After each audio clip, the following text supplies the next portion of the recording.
আসসালামু আলাইকুম। ওয়ালাইকুম আসসালাম। ভাই আপনি বলে এবার বলে ভোটে দাঁড়াইছেন। হ, আচ্ছা ভোটে কি জিতছেন? ভোটে আল্লাহ রহম দিচ্ছি। আচ্ছা জিতছেন তো তাও কত টাকা খরচ হয়েছে? মোটামুটি 8 থেকে 9 লাখ টাকা খরচা গেছে। 8 থেকে 9 লাখ টাকা। হুম।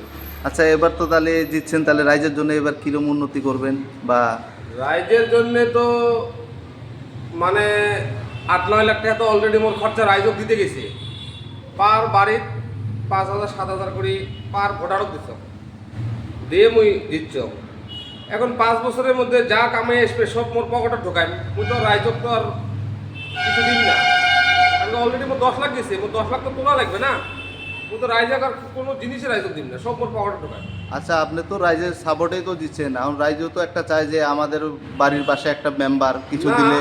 কিন্তু রাইজ তো আগতে ভোটে পয়সা নিছে না, ভোট দিচ্ছে তো পয়সা নিয়ে ভোট দিচ্ছে না। মোট 10 লাখ গেছে, এখন মোট 10 লাখটা যখন মোট 10 লাখ টাকা আমি তুলিম, তারপরে যদি কিছু বাসি থাকে তখন রাইজক দিন।